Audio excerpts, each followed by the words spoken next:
on insights into minor surgeries in your general practice. This webinar is jointly organized by the College of Surgeons and College of General Practitioners of Sri Lanka. As a housekeeping rule, before we start, please keep your microphones on mute, and if you have any questions, type them in the chat box below. Our eminent resource person today is Dr. Mahanama Gunasekara. He's a consultant general surgeon at the National Hospital, Colombo, and the immediate past president of the College of Surgeons of Sri Lanka. His postgraduate qualifications include MS, FRCS England and Edinburgh, and FCS from Sri Lanka. He graduated from the Faculty of Medicine, University of Colombo with second-class honors, and since then he has held many positions and has won many accolades. To mention a few, he is an honorary fellow of the Royal College of Physicians and Surgeons of Glasgow and the honorary senior lecturer of the Faculty of Medicine, University of Colombo. He is also the chairman of Specialty Board in General Surgery at the Postgraduate Institute of Medicine, and he is also the examiner for both undergraduate and postgraduate examinations held locally as well as abroad. Additionally, he has had first-hand experience in managing combat casualties during the Sri Lankan Civil War. During his leisure, he enjoys birdwatching, traveling, and swimming. So without further ado, let me hand over the platform over to you, sir. Thank you very much, Dineshani, for your very kind introduction. Good evening, dear colleagues. And it is actually a great privilege and honor for me to address this august audience of College of General Practitioners. And I must, at the outset, I must thank the President of the College of Surgeons of Sri Lanka, Dr. Professor Srinath Chandrasekara, for giving me this opportunity, and Dr. Tatya De Silva, who took a lot of pains to organize this meeting to run smoothly. And on your side, it is Dr. Dineshani Hettiarachchi who arranged everything and communicated with me. So I hope you will have an enjoyable evening. We will start slowly. So surgery is often seen as a kind of violation of the human body by somebody else. However, when it comes to surgery, it's based on science, but it has its own artistic component. And all of us who engage in medical practice knows and enjoy the scientific component of the subjects that we study and practice. And it is the component of art in surgery which make it more palatable, and some of us relish surgery more than the others. So I'm sure those of you who would like to venture into surgical procedures in your family physician practice must be having certain amount of exposure to surgery, and you love surgery. I'm sure that is why all of you try to do something. And I'm quite confident that you can do many things successfully, provided that you do it regularly and learn the correct procedure. When you talk about surgery, and all of you family physicians send your patients to us for certain particular procedure. Why the surgery is indicated is all of us, including surgeons, would like to avoid surgery for yourself if you have the chance. But why we consider surgery? Sometimes surgery provides you with a better outcome, much better outcome than managing it medically alone, or sometimes surgery is the only option available. Sometimes it is life-saving. So that is why one would consider surgery, although all of us try to avoid surgery at any cost. When you consider starting a surgical theater or a surgical facility in your general practice, it is a little bit more challenging because there is no real operating theater in most of our places. I know in certain places like India, and many of the general practitioners as well as surgeons have their what is called home theater. If you have a home theater, you will be very lucky. But often what you have is a reasonable and the safe environment created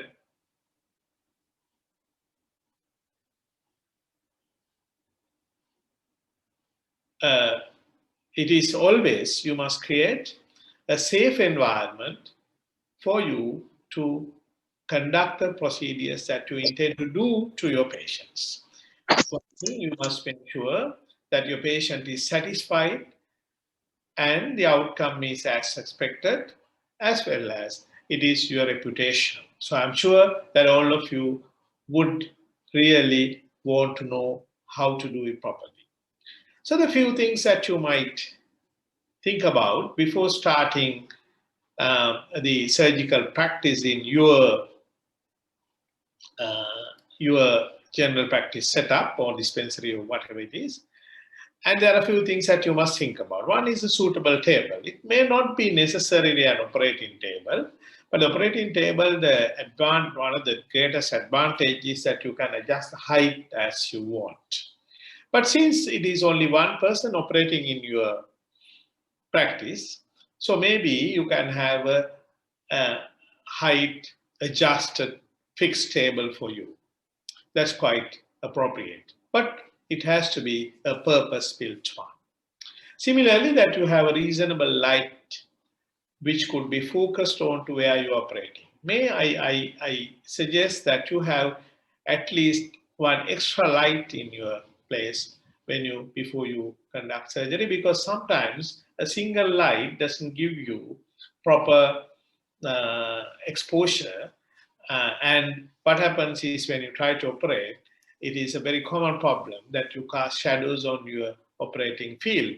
So to prevent that, if you can have an extra light, that is always useful. At the same time, if one light becomes non-functioning, then you have a spare light. So that is a compulsory thing. Then there are a few surgical instruments that you need, depending on what you intend to do. And we will be describing a procedure later on, and we will give you the basic instruments you need. And similarly, when you venture into other new areas of surgery, you have to have instruments that you really want. And the other equipment that you need should be around, things like sterilizer. And of course, if you have some equipment to resuscitate, like an ambu bag, that would be a safe device to have, because it ensures safety of the patient in case if the patient has any kind of untoward fainting attack or respiratory arrest. And certain consumables that you need to consider, the different kinds of suture material. Particularly when you are doing skin operations, what you need is cutting sutures, and preferably the curved needles, curved eyeless needles. Eyeless means that there is no eye in the needle. The thread comes attached to the needle. They are slightly expensive, and you are not supposed to reuse the residual pieces. So it's a bit expensive. Therefore, you should not waste suture material and try each and every one then and there. You must always prepare your suture material before the procedure, depending on the requirement, and keep it without opening for you to open it then and there when you have decided what suture material to be used. Often in the general practice, because you intend to do the more skin procedures, as I told you, you need mostly the cutting sutures and often non-absorbable sutures. However, you may keep some absorbable sutures because that comes in handy when you need to stop bleeding, particularly when you are operating without a diathermy. You will have to tie the blood vessels if accidentally, if you happen to open up one of the vessels. So therefore, have some non-absorbable sutures also, something like which is very commonly used ones are the polygalactic acid ones, we call Vicryl, or similar absorbable sutures to be used inside to control bleeding if need arises. Often in day-to-day general practice operations, rarely you need absorbable sutures. And other consumables include sterile gauze and antiseptics. Operating outside the operating theater is a challenge itself. Recently, I was asked to operate in a remote village in a field operating theater. The field camp was in a regional school organized by the military, and I was asked to operate on a fairly large sebaceous cyst. And I realized how much a challenge itself for a surgeon who think operating on a sebaceous cyst is one of the most simplest, or you get all your assistants to do it all the time. However, when you're not operating in an outside, without an operative theater, it's really a challenge. However, what saved me was the golden advice which we used to follow from school times: be prepared. Before you start, you must look what you need and be prepared and make everything ready before you start anything.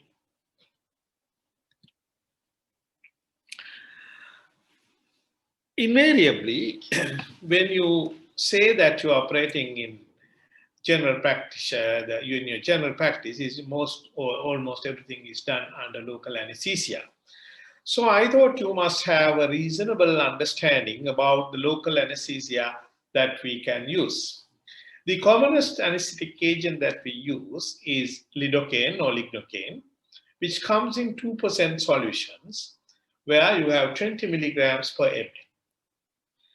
And sometimes in some countries you get 1% solutions, but in ours we generally make it 1% by diluting it with similar quantity of sterile water, because when you have a larger volume, you can freely use the solution to infiltrate a large area. And you can use it when then and there again and again if the patient has less anesthetic areas while you are doing the procedure. So the 1% lignocaine means 10 milligram per ml.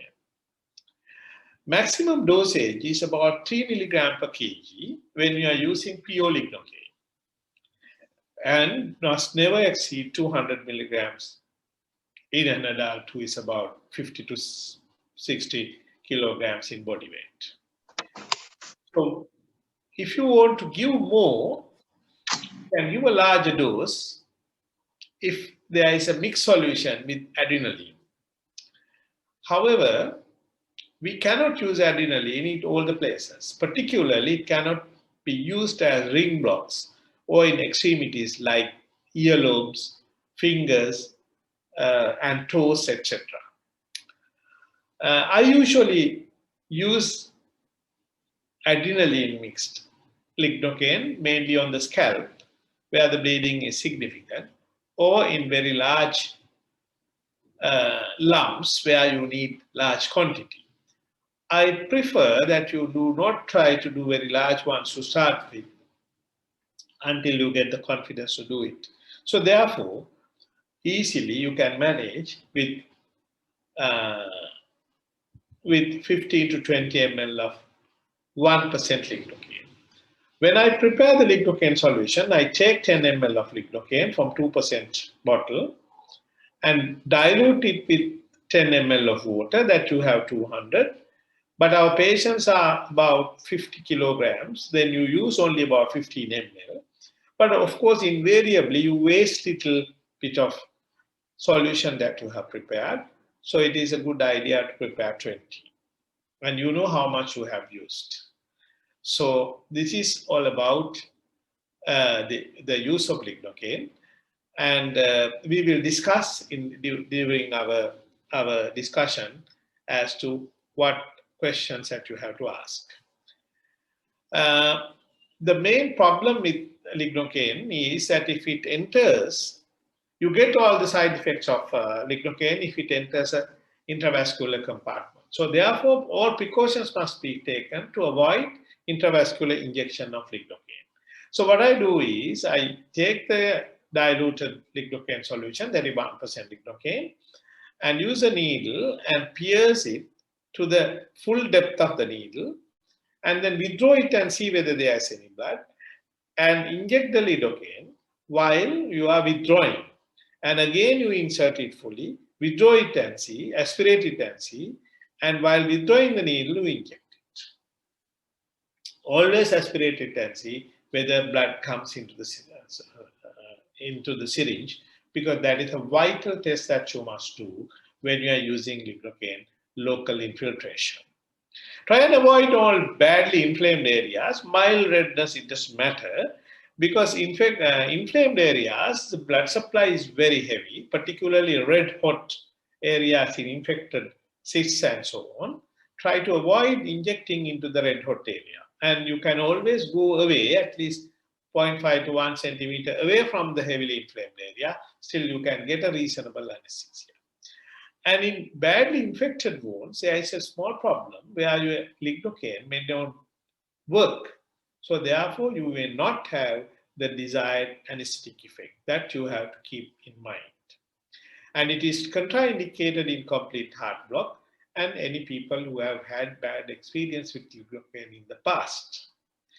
And preferably, you should have resuscitation equipment in hand, particularly something like an ambu bag, which is anyway useful to have in your general practice. There are various techniques of using local anesthesia. The commonest is being infiltration. You infiltrate it all around. What you do is start at one point, raise a little wheel, so then that entering point become anesthetic. From there, you start injecting, and as I told you, insert the needle, and then aspirate and see. Then while withdrawing, inject. Like that, next time you enter through an area which you have already injected, which is now painless, and then venture into a new area. So that is how the infiltration is used. It is very much advantageous for you to see how it is being done at least once. Then you get real understanding of it. Ring blocks are used particularly for fingers and toes. And if you there are 4 vessels at the base of each finger, so that you don't need to inject a very large quantity, but all 4 places where the neurovascular bundle enters the finger has to be carefully injected. Maybe even a very small quantity, about less than half ml would do at each point. And there are other more advanced advanced procedures can be done by using things like Beer's block and regional nerve blocks, which needs a particular training to do. So I do not intend to discuss it in today's discussion.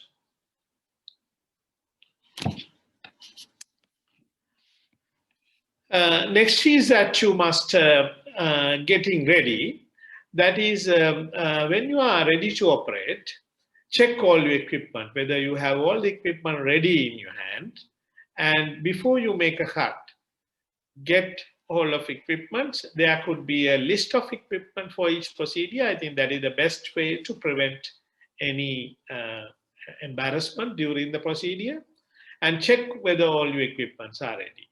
Then arrange all the consumables. You may not break open all the suture materials and the Gauss packets, as well as the anesthetic agents, distilled water, and then, or what you call sterile water. And then, of course, all your syringes, but keep them ready. Different sizes of syringes may be needed even to wash and so on. And preferably, you should have 2 assistants. One is scrubbed and wearing gloves and assisting you at the procedure. And the other one is a helper to bring in something which you have to be put into your trolley from outside.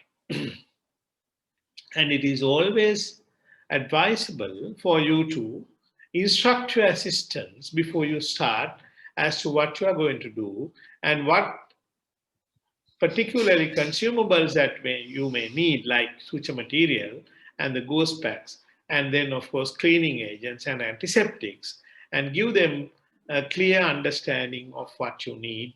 And they should be available and ready, and they should be able to and see all the labels and keep them ready and give them very clear instructions as to what you really need at different points. So that this way, when you prepare for the worst, you often do it smoothly without any hassles. And you got to consent the patient and give the patient all options available, what, where, and how it can be done. But when you are confident that you can do it, you have to convince a patient that it is quite safe and expected outcome is predictable, and you know what you are doing. And you have to reassure the patient saying that you are taking all the safety precautions that is taken anywhere else. Because whether you do it in a small place, in a small theater, or a large theater for a particular procedure, the safety mechanisms are more or less same. So therefore, you can quite satisfy the adequate precautions and safety measures and can reassure the patient with that, which gives them great confidence, which is needed. At the same time, there are certain outcomes which we can't avoid who does it or wherever you do it. So therefore, knowing what can happen and telling the patient beforehand about the possible outcomes would be very encouraging to the patient, and of course they rarely blame you when it happens. All these operations, there is a possibility of having the hematoma, which can be managed very easily, and there is a small chance of having infections. But if you are doing totally sterile procedure, you don't have to give antibiotics all the time. But if you are worried about your sterility, you may have to give antibiotics, particularly in during the operation if there is any contamination. And you must warn them about some pain when the anesthetic effect wanes off. And therefore, you must reassure them that you will be giving reasonable amount of pain relief. However, there would be some pain, whatever you do, particularly if you touch or accidentally press the wound. And certain wounds, there could be some delay in healing. There could be some complications because of the site, because of the pathology underlying, like already infected wounds. And therefore, you must be able to give an insight into what the outcome would be. And similarly, the scarring, you must tell them you are trying your best to minimize the scarring by following the Langer's lines. And still, there could be a scar. And if it is already known patient to have scars, you must warn them that it is quite possible that you get a bad scar. And there could be unexpected complications. They are rare. And however, you can warn them that no surgery is absolutely safe, but these other complications are rare, but it is not completely avoidable. And I'll take the sebaceous cyst as an example. This is a large sebaceous cyst, which was more than almost close to 3 by 3 centimeters in size on the side of the thigh. So there are certain physical signs of sebaceous cyst which help you to identify the sebaceous cyst very, very easily. You can't see the three-dimensional picture in here, but it is hemispherical in shape and quite a large cyst which is jutting out of the skin. And there is a punctum which you can, if you see carefully, you can see the punctum here. And sometimes some punctum may not be quite visible. And there is a little bit of bluish discoloration in the sebaceous cyst, particularly in actual patient, it was much clearer, and this area is bluish. And this area is reddish because it is partly mildly inflamed. And sebaceous cyst is attached to the skin, so therefore you can't pinch it, but it is not attached to the underlying structures. And in this case, you can see the signs of inflammation. These are the equipment that I think you must be ready with. And some of these things may change depending on your choice. But it's good to have a kidney tray where you can keep your swabs and any cyst that you have removed to be put, and any instruments to be kept when you need once you have contaminated it.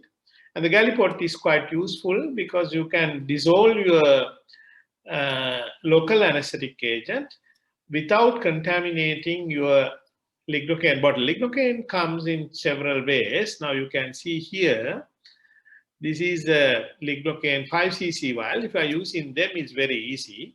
Somebody can pour it into the gallipot, or you can straight away draw it from that. But most of the time, we use lidocaine, which comes in 50 ml bottles. So therefore, you should not contaminate, or you should not try to use the same syringes that you have used to inject a patient to draw any lignocaine. Again, even if you change the needle, it is not advisable to use it. So therefore, you must draw the required amount of lidocaine.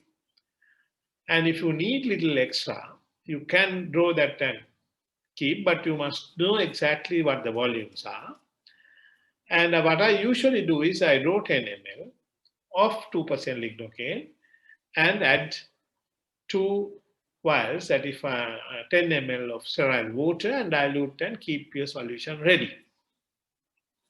And these are 2 Alice forceps, which helps you to hold the skin edges, needle holder to suture in the end.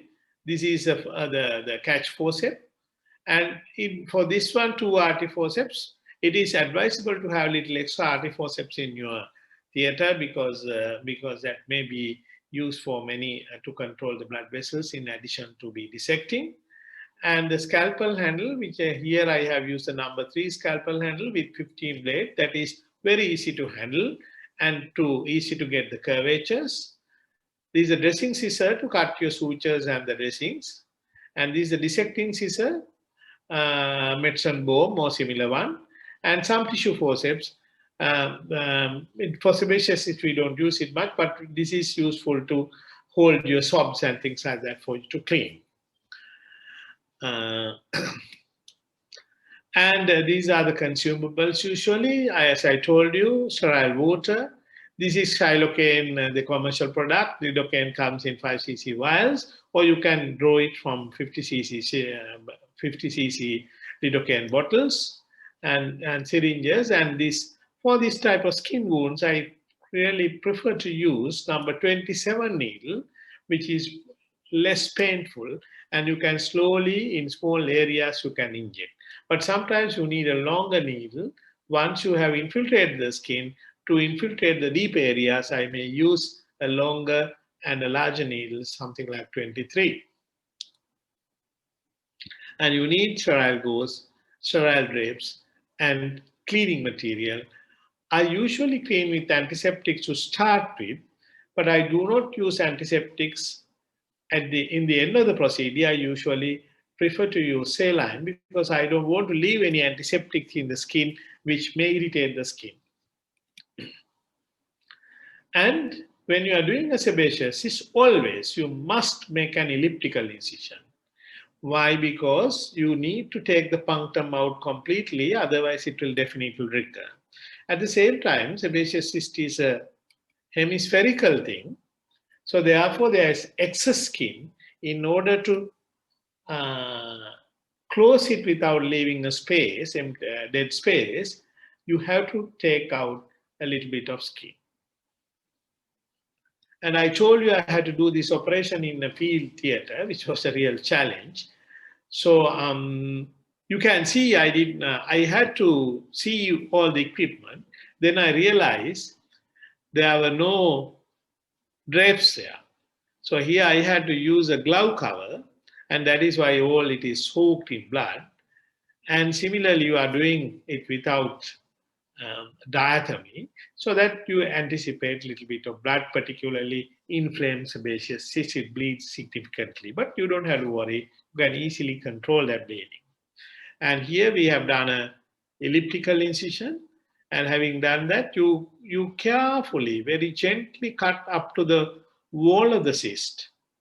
And from there, you reach the wall from this edge, because your cyst is somewhere here. You lift it up, and from here you can easily reach the cyst edge and pass your artery forceps and lift it up. Often the sebaceous cysts are very nicely coming out as one lump. And that, again, having done that, you go all around and carefully fish it off from the surrounding soft tissues.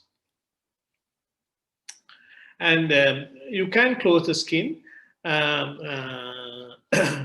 most of the time fully. And using ethylone or proline, I use interrupted for sebaceous cysts, and approximately 1 centimeter apart sutures, and either ethylone or proline on a cutting needle. 3-knot is good for a small cyst, and for a large one, because the skin you have to approximate with little force, that you may use 2-knot. And sometimes when the cyst is very badly infected, I do not fully close it. I leave approximately a 1-stitch area without suturing and plug the cavity with Gauss to stop bleeding. And then when you do that, you have to take that swab out within 48 hours, either next day or the following day. As I told you, I always prefer to clean it with saline rather than, again, betadine or spirits, because I don't want to leave antiseptics on skin, because it is well known that some patients react to it. And like this, the waterproof after dressings are available, different companies, 3M and several other companies. So they are quite useful, because once it pastes nicely, the patient can easily have a bath on top of it.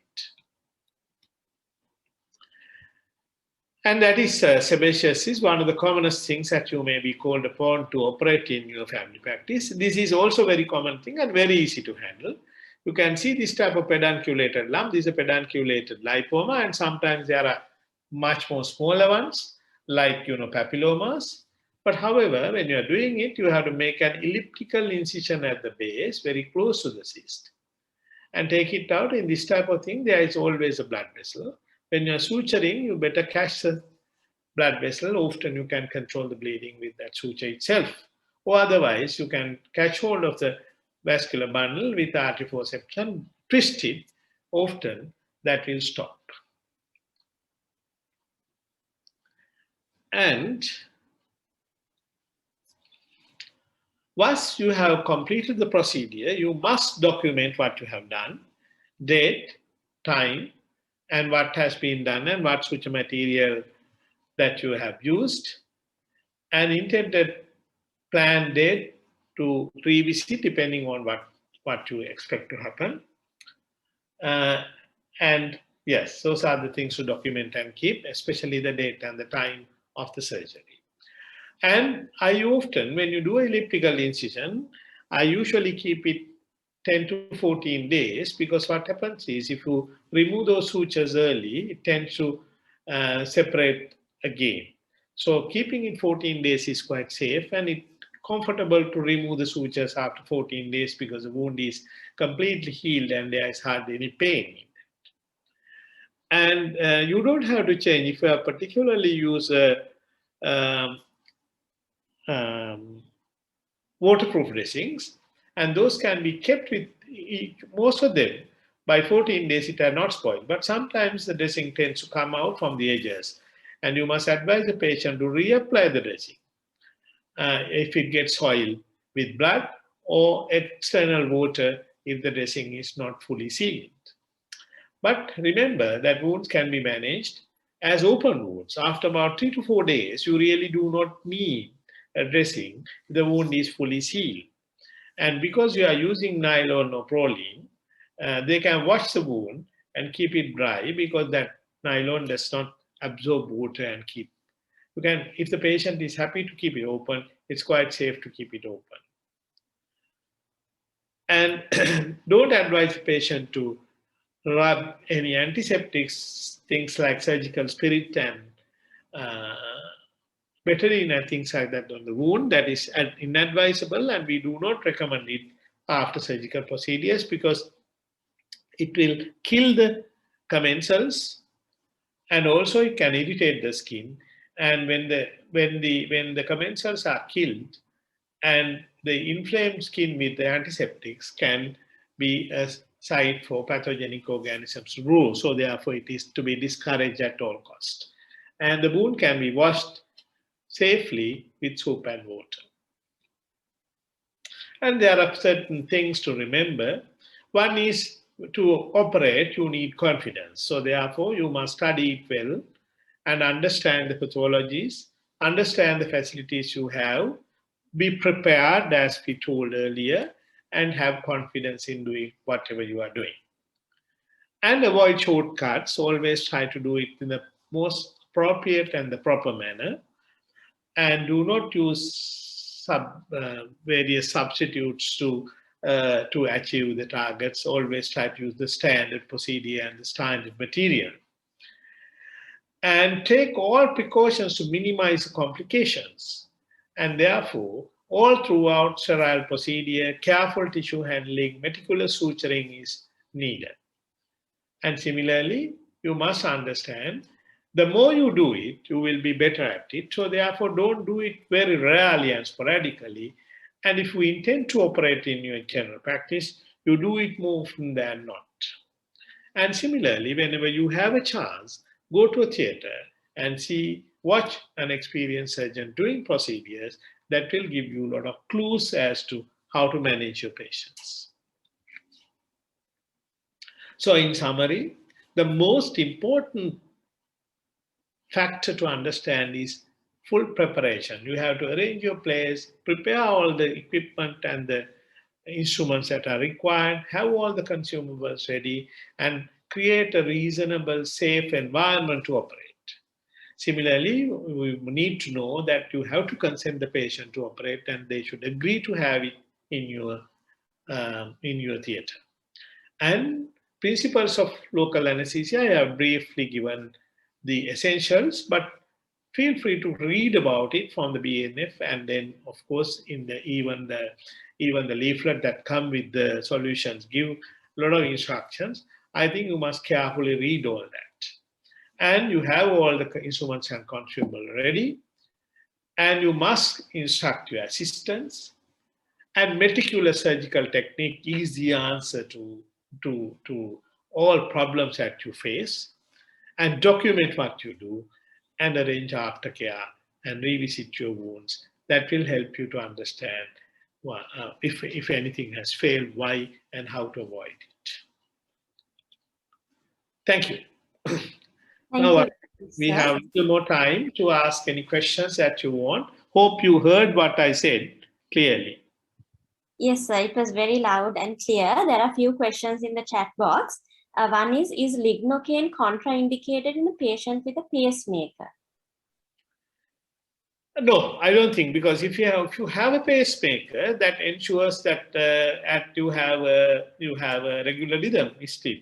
So therefore, arrhythmia is not a big problem. But still, you try to avoid all intravascular injections. But no, it is not contraindicated. No, it is safe actually to have a pacemaker when you're operating under local anesthesia.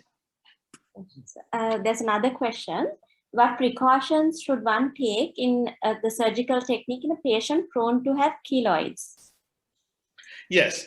One is that you must see a book at least and follow the Langer's lines. Never cross the lines. So that is one of the things. It depends on the joint cavities, neck, and all that. There are standard ways of doing making your incisions. Those should be known. Other thing is sometimes you have to operate, so therefore there is no choice, and you have to warn the patient whatever you do, the keloid might come. Two is the next one is after about a day or two, we get them down and inject triamcinolone acetate, infiltrate it around the scar to minimize it. And it is preferably you don't use absorbable sutures. for the skin. Sometimes in today, of course, I described only non-absorbable sutures. Better to use non-absorbable sutures and remove them rather than keeping absorbable sutures, which might cause a reaction and increase the chances of keloid formation. And the next is, again, you keep on injecting triamcinolone acetate. Maybe once you remove the sutures, or about 2 weeks later, and from there onwards, every 3 months or so, about a year, around the wound. But remember that triamcinolone acetate injection is very painful because you can't mix triamcinolone acetate with lignocaine. Okay. The next question is, if there is excess bleeding, what steps should we take if we don't have an electrocautery available? Yeah, I almost never use, even in the theater, I almost never use electrocautery to remove a sebaceous cyst. Because you don't need, it's an unnecessary hassle to arrange it, all that. So I have never used. Very easily you can do.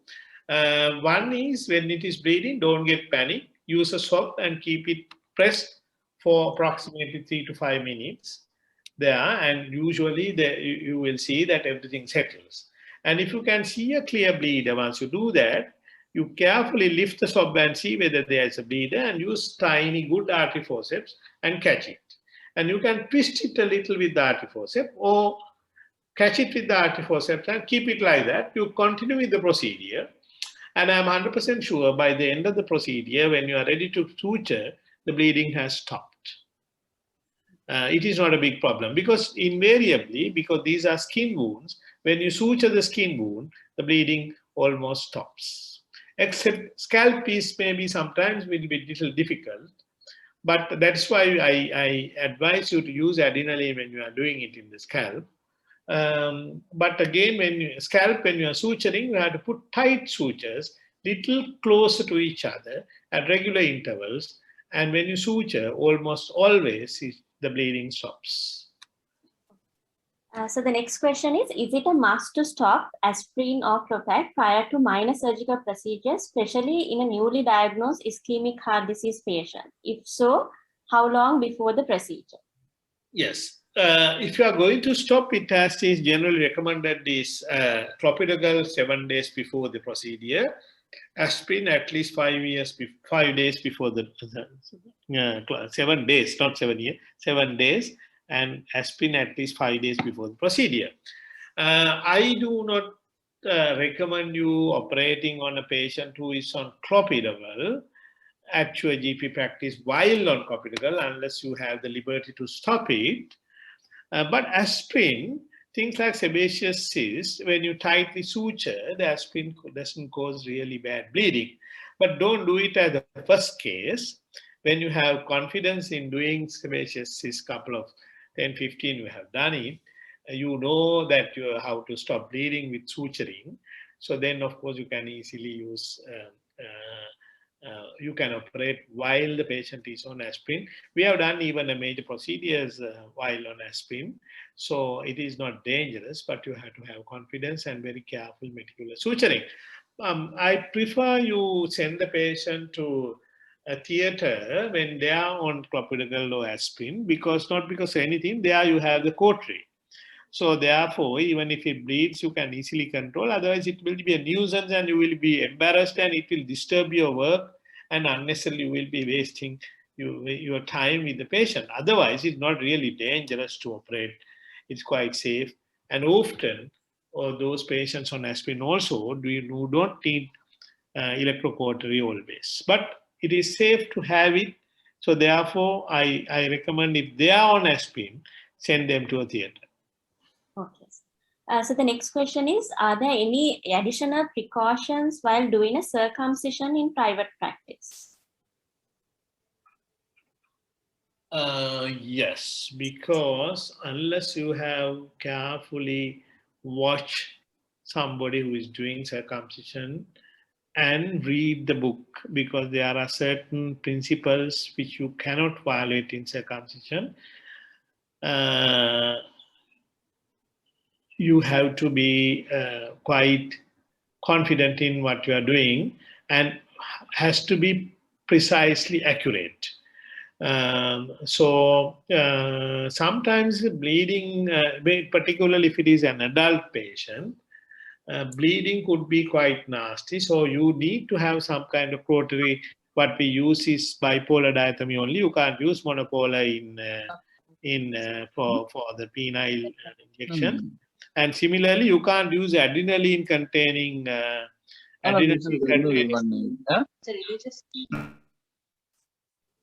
Can you hear? Yes, please, others, please keep your microphones on mute. Thank you.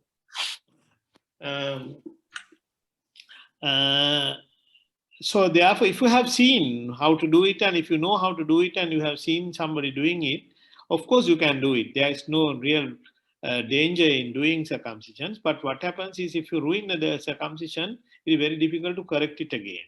So you have, when you are doing it, you have to do it properly. That's all I have to say. But precautions are never use adrenaline to anesthetize pains, and then use absorbable suture material. I use 4-0 white quill on a round body needle. Don't use cutting needle.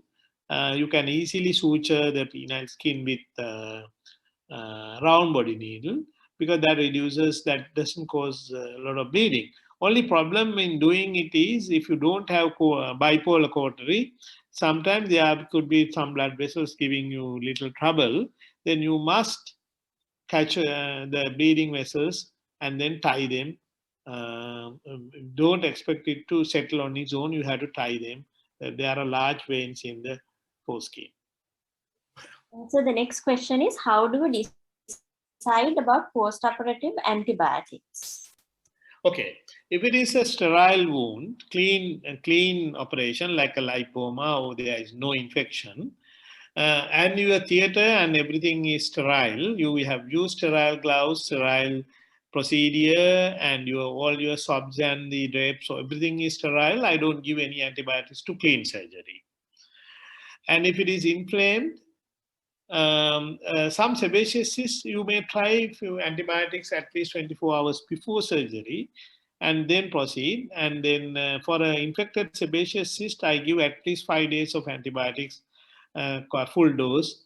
For the skin wounds, we use something to cover Staphylococcus aureus. So therefore, we use either cloxacillin-based antibiotics or coamoxiclav. Provided they are not allergic to it. If they are allergic, then you may use other drugs which can be used at that point.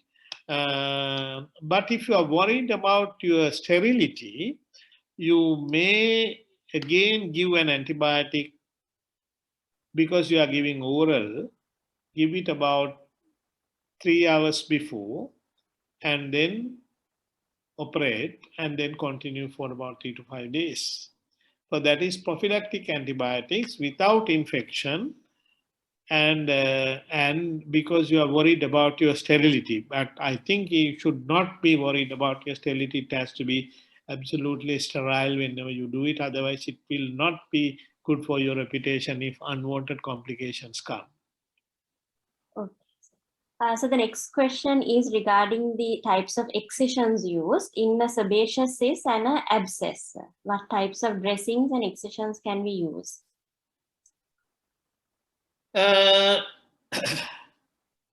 Abscess, if it is a simple abscess, you just make an incision and drain it. And I don't do this with crisscross incisions always, because that is not really necessary.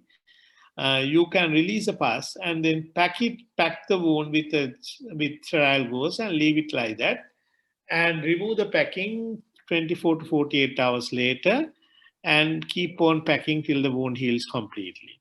But if it is an abscess due to sebaceous cyst, always make a elliptical incision. And similarly, because of the abscess, part of the skin is necrosed or very bad and waiting to die, then of course you have to take that excess skin and again elliptical incision. And if it is a badly inflamed tissue after you excision in the surrounding area, I recommend you to keep it open and pack the wound. Otherwise, most of the abscesses like sebaceous cysts, you can close it primarily completely. because with the elliptical incision, you take all the infected tissue and the cyst together, and there is hardly any inflamed tissue available remaining. So therefore, you can primarily close it and cover it with antibiotics, continue it for about 5 to 7 days. Infected one if you fully closed. Otherwise, if you are worried if there are a lot of pus and their surrounding tissues are inflamed and you have left behind the inflamed tissue, close it partially and leave about 1/3 of the wound open, and then pack it and keep, and 48 hours later, remove the pack and reinsert the pack. And if there is no bleeding, you don't have to pack again afterwards. So there's a similar question regarding the incision to be used for a callosity removal. Yes, removing the callosity is a bit tricky because callosities always come back. So therefore, nowadays, most of the callosities are not to be removed, and we must give them an offloading shoe, particularly diabetic callosities. But it is youngsters who are sportsmen and all, they have some callosities that you may have to remove because it interferes with wearing a shoe, or plant awards, which are not really callosities, they are kind of viral infections. They have to be removed by an elliptical incision. And in the sole, you have to always use a thicker suture material, at least 2,0 ethylone interrupted. Sometimes you can't bring the two edges together because sole skin is very thick. At least you approximate it and keep to reduce the bleeding. So the next question is about inserting a gauze tape into a drain cyst. Is it acceptable? Yes. That's what I told you earlier. Yes. Drain cyst, you do not really drain, you excise the cyst. And if it is badly infected, you partly close it and insert a gauze and keep. Yes, that's quite acceptable. Any infected wound, you can put a gauze and pack it and keep it. Yes. So this question is about a lipoma, sir. Once it's excised, should be sent for biopsy? Yes, it has to be sent for biopsy because it could be quite a problem in the future, because we have seen some patients who have had lipoma excisions earlier coming with pulmonary metastasis. Even several years later, I know one of that was 17 years later, the patient came with multiple metastasis. So therefore, you must send it for biopsy. So the last question is about use of peroxide in abscess cleaning. Is it currently used or is it out of? We don't use peroxide at all now. Yes. Okay. So that brings us to the end of the question and answer session, sir. Yes. Good. Thank you very much, sir. Thank you. So as we wind up today's webinar, I would like to thank our eminent resource person, Dr. Mahanama Gunasekara, for this very insightful lecture. I'm sure many general practitioners benefited from your expertise today, sir. I would also like to thank the presidents of the two colleges, Dr. Daryl Matthew and Professor Srinath Chandrasekhara, for establishing this collaboration between the College of General Practitioners and the College of Surgeons. And also Dr. Tatya De Silva, Dr. Shobha Vikuhombage, and Dr. Eranti Mudalage from the CPD committee for their dynamic, tireless efforts to bring this webinar to reality. And there will be a series that will follow this webinar as well. And Dr. Ranga Vikramarchi and Professor Ajit Malasekara for initiating the conversations to start this collaboration. So I hope all of you have a pleasant evening, and thank you for participating in today's webinar. Thank you. Thank you very much. Thank you, sir.